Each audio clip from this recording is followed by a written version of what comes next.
I'm going to work through an example. There's a person riding on a motorcycle, and they're going to do a loop-de-loop. So going round and round inside a vertical circle. The radius of that is 10 meters. Given the weight of the motorcycle and rider, it's 5,000 newtons, so it's a mass of about 510 kilograms if we need the mass on its own. At the top, we're given that the speed of the motorcycle is 5 meters per second. We want to find the normal force. And then at the bottom, they're going faster, so it's non-uniform circular motion. That's 12 meters per second when they're at the bottom. And again, we want to find the normal force. So let's start with the top.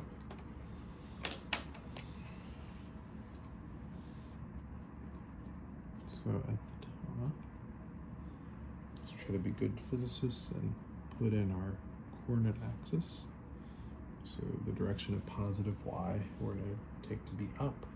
And let's draw in the free body diagram. In the free body diagram, there's a normal force, and that's what we're trying to solve for. At the top of the loop-de-loop, that points down. We don't know how big that is yet. And the motorcycle and the rider together have a weight. And that also points down. And then those two forces together give us the net force that is the centripetal force.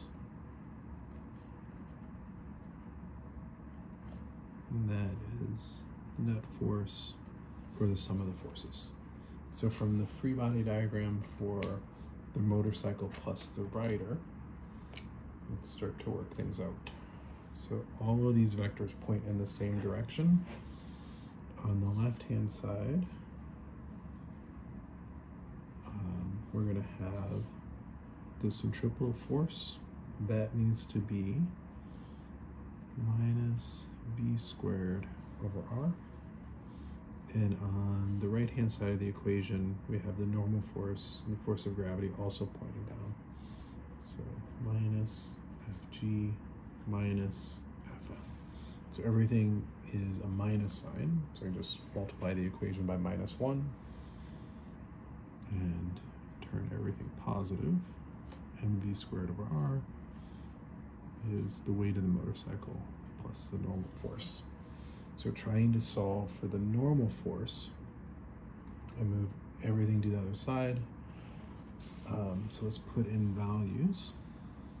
M, we worked out, was 510 kilograms. At the top, they're moving 5 meters per second squared. And then the radius was 10 meters for their circular path.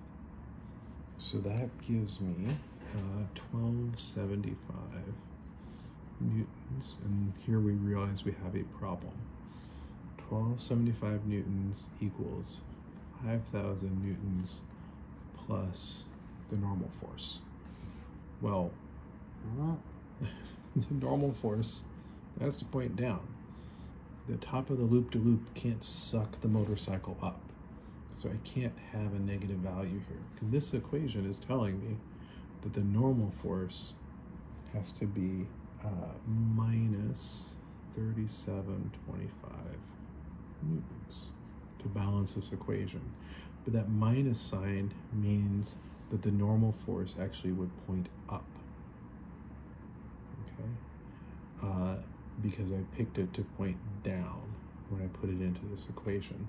So this is telling me that the normal force actually points opposite the direction that I picked it to point. So it comes in with a minus sign. And then that's impossible to be a normal force. The track can only push down. It can't suck the motorcycle up. So it can't actually make it to the top if it's going as slow as 5 meters per second. So that's how we interpret that. What can we say? Well, let's answer a slightly different question. which is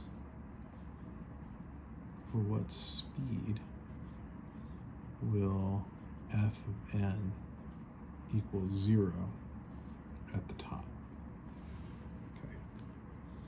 So it's not going to make it all the way to the top and go around the loop-to-loop if it's going as slow as 5 meters per second. Well, how fast does it have to go? Well, we set the centripetal force mv squared over r. So there's no normal force, so that equals the weight, which is mg. And gravitational mass cancels out with inertial mass. And we would find that the speed that the motorcycle has to go is the square root of rg. So putting in values of 10 meters and 9.8 meters per second squared, we find that it has to go at least 9.9 meters per second to make it all the way to the loop-to-loop and back around. Okay? If it's going faster than 9.9 meters per second, then I have a normal force at the top that pushes down towards the center of the circle. And if it's going slower than 9.9 meters per second, it can't actually make it to the top. All right, so let's try to answer the other part, which is given at the bottom, it's moving 12 meters per second. What is the normal force? So let's do similar things and try to draw a free body diagram. So at the bottom, and I'm going to pick again positive y to go up the page. And let's fill in our free body diagram. The weight of the motorcycle hasn't changed, so we draw that arrow to be about the same as what I had in the first part. But now I need to get a net force in towards the center of the circle. So the normal force has to be bigger than the weight. And then adding those two forces together as vectors gives me the centripetal force that I need for circular motion at the bottom. All right, so I'm looking at my free body diagram.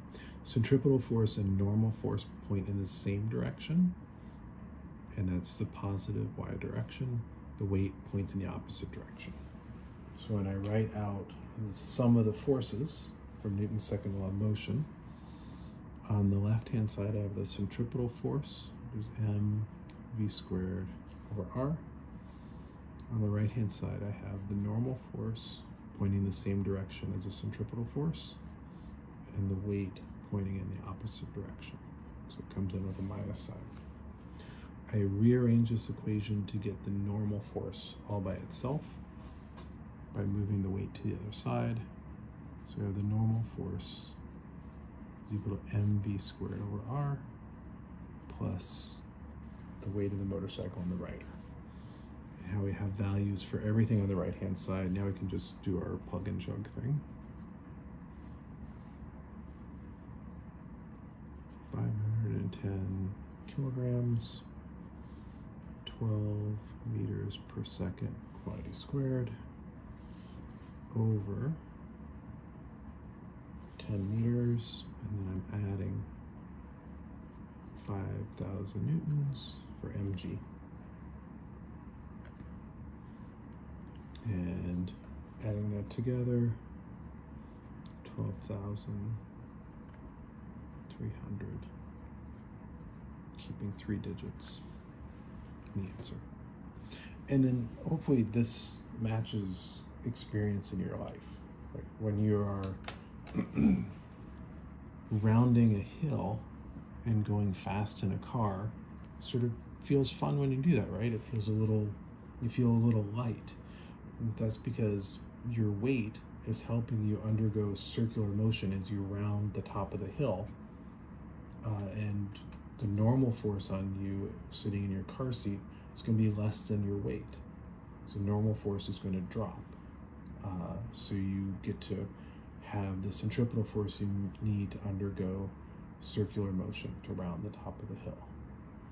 And similarly, probably would experience this more in an elevator that's accelerating, but if you are undergoing circular motion in the valley between two hills and doing it really fast, you're going to feel heavier than your weight, because the normal force is going to have to push up on you greater than your weight to accelerate you along with the car. There has to be a centripetal force acting on you so that you go through circular motion along with the car.